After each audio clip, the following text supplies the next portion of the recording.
अस्सलामुअलैकुम, welcome back to my channel.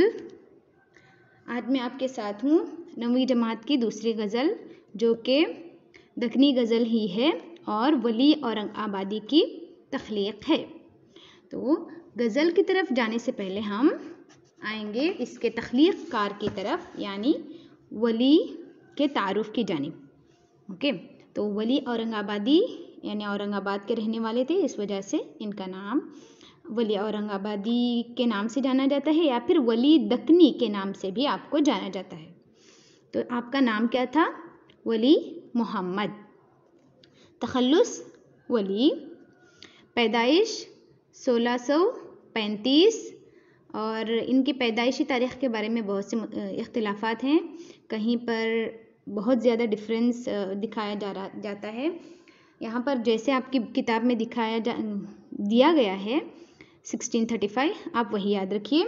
बमुकाम Aurangabad, आप औरंगाबाद में पैदा हुए 1635। ओके, तो वफ़ात कब हुई? 1707, 1707, बमुकाम अहमदाबाद, गुजरात में। ओके, तो आपके मजमूए कलाम इंतखाब वली, कुल्लियात वली, दीवान वली वग़ैरह और बहुत सी किताबें आपकी शाया हो चुकी है। और आपके बारे में अहम निकात ये हैं कि वली की इब्तिदाई तालीम औरंगाबाद में हुई। आपकी इब्तिदाई तालीम कहाँ पर हुई? औरंगाबाद में हुई। औरंगज़ेब आलमगीर के ओहद में आपने दिल्ली का सफ़र किया। आप कब दिल्ली गए? औरंगज़ेब के ज़माने में आप दिल्ली गए। दिल्ली के शुअरा ने उनकी बड़ी कद्र मंजिलत की। दिल्ली के शुअरा आपको बड़ी कदर की निगाह से देखते थे, बड़ी इज़्ज़त थी आपकी दिल्ली के शुअरा के सामने। शुमाली हिंदुस्तान में उर्दू शायरी का आगाज़ उसी वक्त हुआ जब वली का कलाम दिल्ली पहुंचा, यानी कि इससे पहले ज़्यादातर फ़ारसी शायरी हुआ करती थी शुमाली हिंदुस्तान में, यानी दिल्ली वग़ैरह में ज़्यादातर फ़ारसी शुअरा हुआ करते थे और उर्दू शुअरा नहीं हुआ करते थे, ज़्यादा बहुत कम थे। तो उर्दू शायरी का आगाज़ शुमाली हिंदुस्तान में वली के साथ साथ हुआ। जब वली दिल्ली गए औरंगज़ेब के ज़माने में, तब दिल्ली में जो है उर्दू शायरी का ज़्यादा रिवाज आम हुआ। इस वजह से जो है वली को उर्दू शायरी का बावा आदम कहा जाता है। बावा आदम मतलब father of Urdu poetry. Okay, तो उर्दू शायरी का बावा आदम आपको कहा जाता है। आपके गज़लों में हुस्न इश्क और तसव्वुफ़ व मारिफत की बातें मिलती है। हुस्न इश्क के साथ साथ तसव्वुफ़ यानी सूफियाना सूफ़ी ख़यालात और मारिफत यानी पहचान, जैसे कि अल्लाह ताला की पहचान, अल्लाह ताला की मारिफत, यानी इश्क़ हक़ीक़ी की बातें आपके गज़लों में ज़्यादा मिलती हैं और इश्क़ मजाजी की बातें भी मिलती है। ओके, तो ये था वली का तारुफ़। अब हम चलेंगे गज़ल की जानिब। तो वली की गज़ल, वली औरंगाबादी क्या कहते हैं? वली, जिसे इश्क़ का तीर कारी लगे, उसे ज़िंदगी क्यों ना भारी लगे। न छोड़े मोहब्बत दमे मर्ग लग, जिसे यार जाने सो यारी लगे। न होवे इस जग में हरगिज़ करार, जिसे इश्क़ की बेकरारी लगे।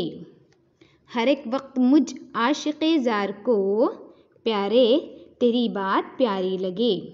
वली को कहे तू अगर एक बचन, वली को कहे तू अगर एक बचन, रक़ीबां के दिल में कटारी लगे। तो ये है वली औरंगाबादी की गज़ल। पिछली गज़ल के मुकाबले में इस गज़ल में दक्कनी से ज़्यादा उर्दू के अल्फाज हमको मिलते हैं, मतलब दक्कनी अल्फाज उतने ज़्यादा नहीं हैं।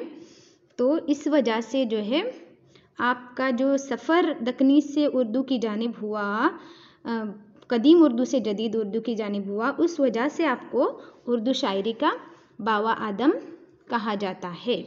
ओके, तो अब हम 1 बाय 1 एक एक अशार की, एक एक शेर की तशरीह करते जाएंगे।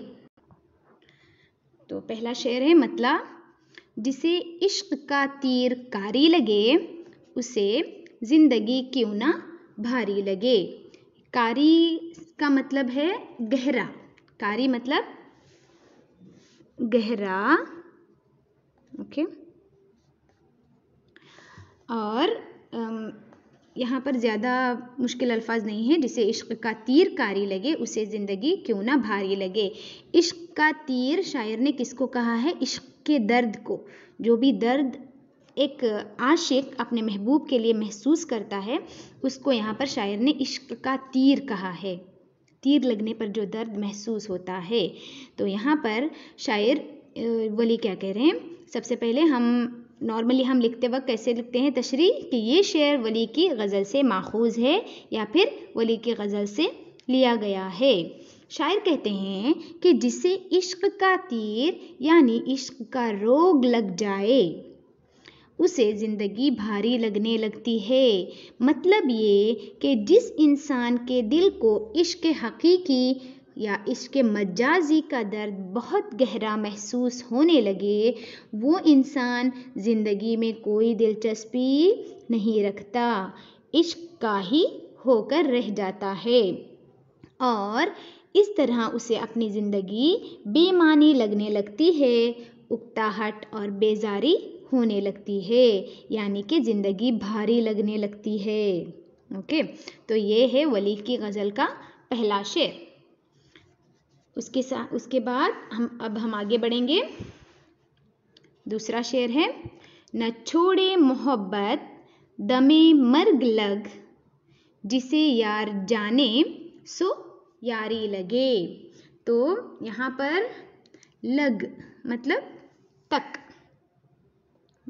दमे मर्ग तक, दमे मर्ग मरते दम तक, मरते दम तक मोहब्बत उसका साथ नहीं छोड़ती जिसके दिल में मोहब्बत का जज्बा जग जाए। तो यार जो है नॉर्मली दोस्तों को कहा जाता है, दोस्त या फिर शायर के हिसाब से यहाँ पर महबूब भी हो सकता है। तो ये शेर वली की गज़ल से माखूज़ है। शायर कहते हैं कि मोहब्बत एक ऐसा जज्बा है कि ये जज्बा मरते दम तक इंसान के साथ ही रहता है। ये एक ऐसा रोग है, ऐसी बीमारी है कि आखिरी सांस तक इंसान का पीछा नहीं छोड़ती। और क्या ही अच्छी बात हो कि अगर ये जज्बा दो तरफ़ा हो, यार यानी महबूब को या फिर दोस्त को यहाँ पर कहा गया है। कहते हैं कि अगर दोनों यार एक दूसरे को जान ले, जिसे यार जाने, दोनों यार एक दूसरे को जान ले तो ये जज्बा जो है यारी लग जाती है, यानी ये जज्बा बड़ा गहरा हो जाता है, बड़ा मजबूत बंधन बंध जाता है। तो ये है वली की गज़ल का दूसरा शेर। उसके बाद अगला शेर है, न होवे उस जग में हरगिज़ करार, न होवे उसे जग में हरगिज़ करार, जिसे इश्क की बेकरारी लगे।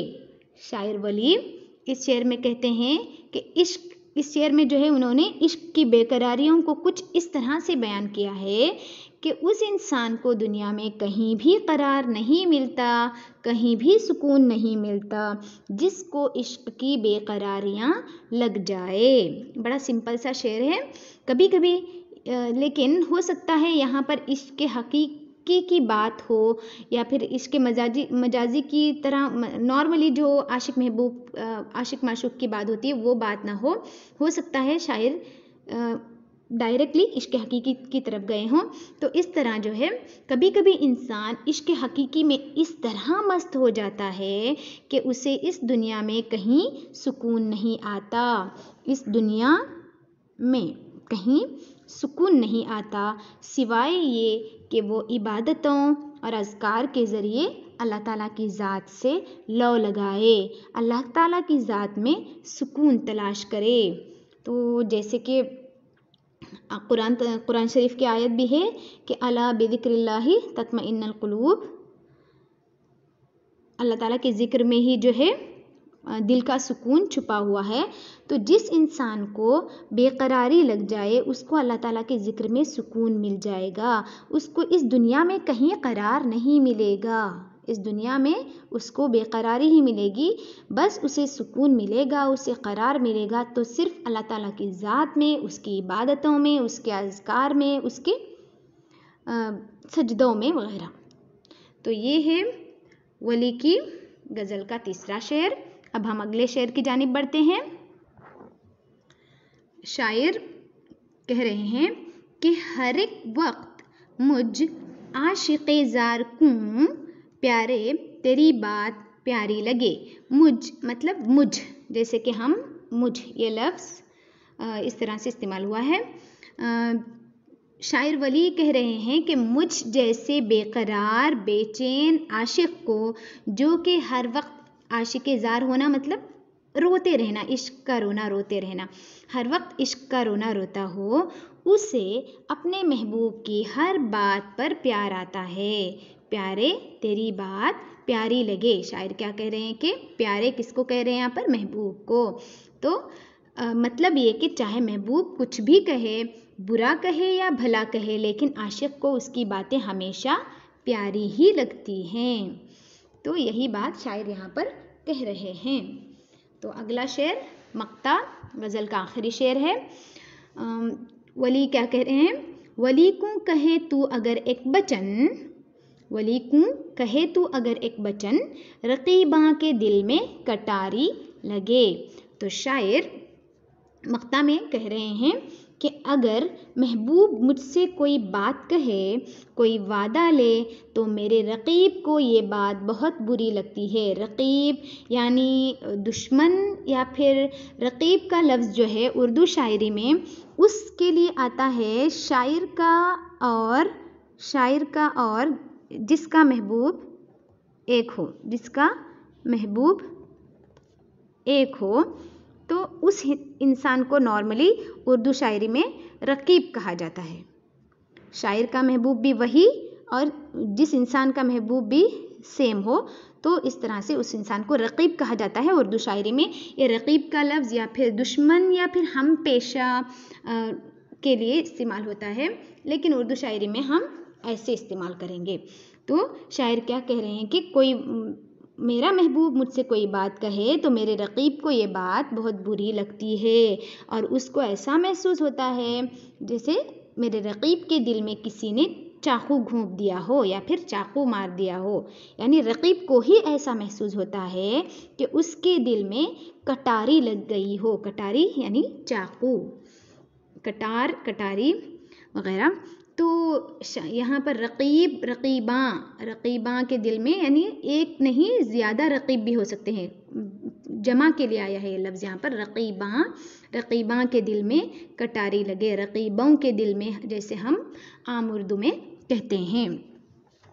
तो ये है वली की गज़ल। बहुत ही आसान, बहुत ही मुख्तसर सी गज़ल है, सिर्फ 5 अशार हैं, तो और ज़्यादा लंबी बहर वाली भी नहीं है। तो इस तरह से ये गज़ल यहाँ पर ख़त्म हो गई। उम्मीद कि आपने अच्छी तरह से समझा होगा। अगर फिर भी आपको कोई डाउट है तो आपकी बुक में आपके लिए पेज नंबर 54 पर अल्फाज के मानी भी दिए गए हैं। तो मैं बार बार ये बात दोहराना चाहती हूँ तमाम तालिबे इल्मों के लिए, तमाम तुलबा के लिए, कि जब तक आप किसी लैंग्वेज, किसी ज़ुबान में अल्फाज मानी को सही तरह से याद नहीं रखते, आप उस ज़ुबान को जो है अच्छी तरह से समझ नहीं सकते। तो सबसे पहले जो भी सबक तुमको पढ़ाया जाए, तो सबसे पहले तुमने क्या करना है? अल्फाज मानी को ज़हन नशीन कर लेना है, यानी याद कर लेना है अच्छी तरह से। ऐसे याद कर लो कि कभी भूलने न पाए।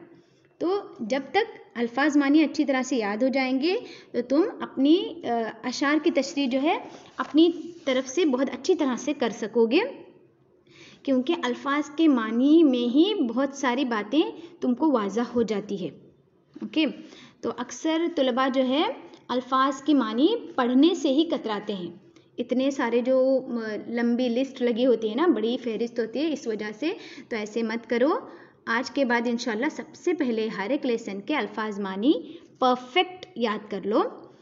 इसके साथ ही आज की गज़ल ख़त्म। आज की वीडियो यहाँ पर ही इख्तिताम को पहुँचता है। जज़ाकल्लाह खैर, अल्लाह हाफिज़, इंशाअल्लाह फिर मिलेंगे।